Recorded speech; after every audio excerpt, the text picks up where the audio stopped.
Politics చేస్తారు. 100% ఇది కాంగ్రెస్ వదిలిన బాణమే నేను చెప్తున్నా. నా కాడ ఆధారం ఉంది, ఒక ఆధారం ఉంది. మేము మన కాడ గ్రూప్ 1 మీద ఇన్ని ఆధారాలు పెట్టుకొని తిరిగేటప్పుడు ఎవరో ఒక ఆకాశరామన్న లెక్క ఈ లెటర్ నాకు ఇచ్చిరండి. ఈ లెటర్ ను పబ్లిక్ ఇప్పుడు నేను చదివి వినిపిస్తా చూడండి. ఇందులో 3 కోట్లని మీరే చదవండి భరత్ సార్, మీరు చదవండి, అలా చదవండి. చెప్తాం, దీనికంతా లింక్ ఉన్నది, దీనికంతా చాలా లింక్ ఉన్నది.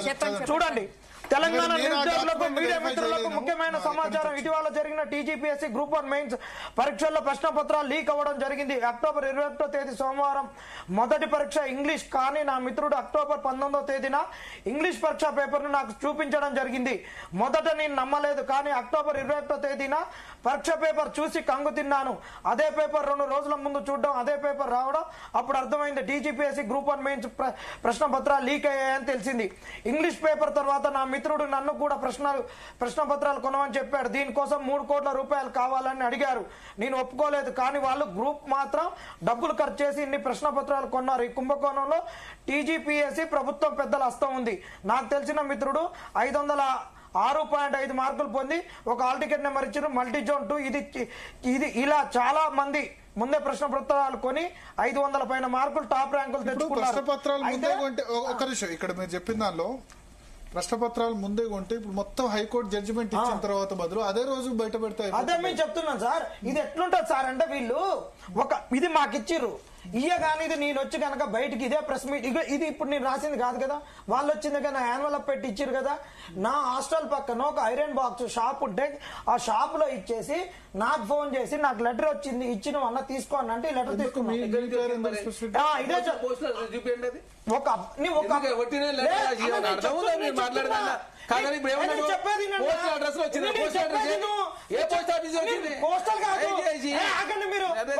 ఆధారాలు చెప్తున్నా. చెప్పేది మీరు ఇగో దీన్ని మీరు డైవర్ట్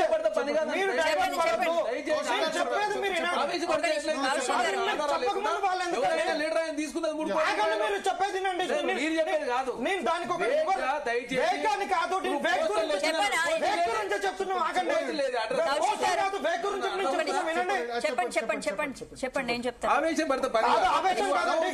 మాకు ఆవేశం వస్తుంది. ఏమైందంటే మేము మెస్ చేసి బయటకు వెళ్ళిపోయినాం. ఒక అబ్బాయి వచ్చి అక్కడ ఇచ్చేసి ఫోన్ చేసి మీకు ఒక లెటర్ అక్కడ ఇచ్చినాము, ఇట్లా సో అండ్ సో లెటర్ అని చెప్పిండు. మేము వెళ్ళి లెటర్ తీసుకున్నాం. లెటర్ తీసుకున్నాక ఇందులో కంటెంట్ చదివినాం. అంతకుముందు కూడా కొంతమందికి ఇచ్చారు. ఇది ఏం జరుగుతుందంటే, అప్పుడు గ్రూప్ 1 మెయిన్స్ మీద చాలా సీరియస్ గా నడుస్తున్నది మూవ్మెంట్. ఇవన్నీ మేము తీసుకొని పోతున్న క్రమంలో చాలా చర్చ జరిగేసి కోర్టు కేసులు ఫైల్ అయ్యి కేసుల్ని యాక్సెప్ట్ చేస్తున్నది కోర్టు. ఆ క్రమంలో గనక ఇది ఆధారాలు లేకుండా మేము ఇట్లని ఒకటేసారి వచ్చి లీక్ అని అన్నగానే ఏం చేసేటోళ్ళు అంటే, వీళ్ళు మీ కాడ ఇప్పుడు నేను చెప్పకముందే వీళ్ళు ఇట్లా అంటున్నారు. అప్పుడు ఏమనేటోళ్ళు, ఎవరు నేను నాకు లెటర్ వచ్చిందంట, ఇది నాకు ఒక లెటర్ ఇచ్చిర్రు, వచ్చిందంటే పోస్టర్ అనుకుంటున్నా, నాకు లెటర్ ఇచ్చిర్రు, దాని ద్వారా అన్నామంటే ఎవరు అన్నారు, మొత్తం మీరే కావాలని చేస్తున్నారని మా మీద కేసులు వేసి మాకు బెయిల్ వచ్చేటప్పుడు కూడా మా మీద కండిషనల్ గ్రూప్ 1 మీద మాట్లాడకుండా చేసేటటువంటి ఒక కుట్రకోణం చేశారు. ఇవాళ కూడా ఒక జడ్జిమెంట్ వచ్చి 222 పేజీలతోటి జడ్జిమెంట్ వచ్చి మేము ప్రతిరోజు తిరిగి మేము ఏదైతే చెప్పినా వాటిని అన్నిటిని ఇలా కోట్ చేసి ఇర్రెగ్యులారిటీస్ ఉన్నాయని చెప్పారు. మేము పిటిషనర్ కాదు సార్, ప్రతిరోజు కేసులో చుట్టూ తిరిగింది, అన్ని చేసింది మేమే. ఆ రోజు మేము పిటిషనర్ ఉంటే వీళ్ళు కూడా అంటారు నెక్స్ట్ వీళ్ళు అడ్వకేట్ లో చేంజ్ చెప్పేటోళ్ళు తెలుసా. వీళ్ళు రోజు తిరుగుతున్నారండి, వీళ్ళు పొలిటికల్ ఇన్క్లినేషన్ అని చెప్తారు. అందుకే మేము లేము, వీళ్ళతోటి మేము చాలా జాగ్రత్త పడ్డాం.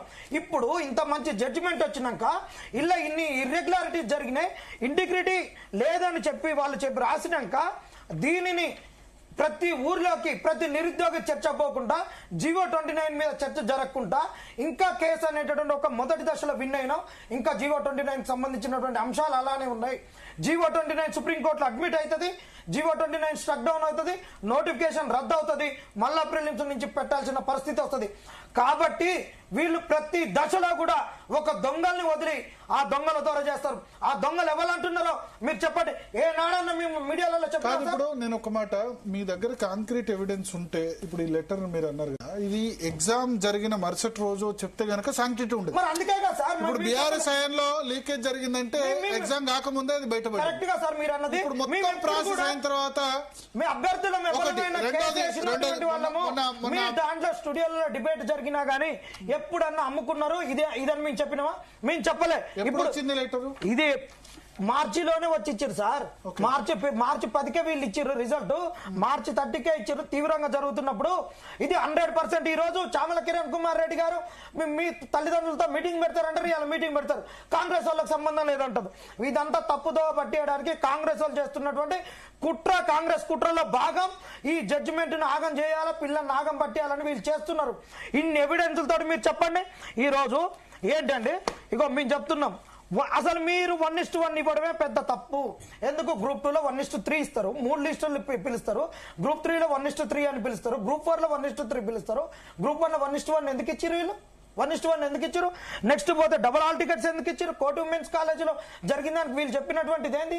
వీళ్ళ అడ్వకేట్లు అలా మగవాళ్ళకు టాయిలెట్స్ ఉండవంట, టాయిలెట్స్ ఉండవని చెప్పి 10 మెంబర్స్ ఎగస్ట్రా విషయానికి మీరు ఏంది చూడండి, ఎవిడెన్స్లతో సహా ఉన్నాయి ప్రతి దానికి. ఈడ వీళ్ళు ఇచ్చింది 31,383, 31,403. ఈ 10 మంది ఎక్కడి నుంచి ఎగస్ట్రా వచ్చిరండి? వీటన్నిటిని ఇలా జడ్జిమెంట్ లో ప్రస్తావించలేదా? వీటన్నిటి గురించి వదిలిపెట్టేమో మీరు 3 కోట్ల గురించి అన్నారు. వాళ్ళకు అందరికి ఇబ్బందులు పడతాయని చెప్తున్నారు. ఒకటి, గ్రూప్ 1 ఉద్యోగాలు కన్ఫర్ట్ IAS IPSలు. ఎవరి పట్ల ఎంపతి వద్దు, ఎవరి పట్ల సింపతి వద్దు. అందరం కష్టపడి చదువుతున్నాం, కాంపిటేటివ్ ఎగ్జామ్ ప్రిపేర్ అవుతున్నాం. రిలేటివ్ పర్ఫార్మెన్స్, రిలేటివ్ కాంపిటేటివ్ ద్వారానే ఎగ్జామ్ అనేది వస్తుంది. మాకు ఉద్యోగాలు వస్తాయి. ఖచ్చితంగా ఇక్కడ ఎంపతి వద్దు, సింపతి వద్దు.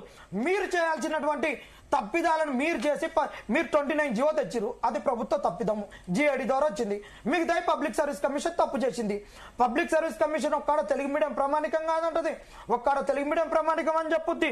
ఈ 10 మందికి ఎట్లా వచ్చిరన్న కాడ మాకు బయోమెట్రిక్ లేదంటది, బయోమెట్రిక్ తీసుకున్నాం అని చెప్తుంది. బయోమెట్రిక్ తీసుకున్నది ఎందుకు 1 డేలో రాదు అటెండెన్స్ అంటే? మేము కంప్లీట్ దాన్ని స్టెరిలైజ్ చేసేసినాం ఇంటర్నెట్ అని చెప్పుద్ది. ఇంకొకడు వీళ్ళు ఏం చెప్తారు మేడం అంటే, సెంటర్లు పెరిగింది అన్న చెప్తున్నాడుగా. ఫిజికల్ హ్యాండిక్యాప్డ్ సిటీలు ఇస్తాడు కానీ ఊరి బయట ఎక్కడో తీసుకుపోయి ఇస్తాడు. అక్కడ సెంటర్కు ఓవర్ నైట్ లో సెంటర్ పెంచిరండి వీళ్ళు. ఓవర్ నైట్ లో ఇగో చూడండి, మా కాడ ప్రతిదీ ఎవిడెన్స్ ఉంది. వీళ్ళు ఇచ్చినటువంటి DGPకి రాసినటువంటి లెటర్లు ఇవన్నీ కాదా?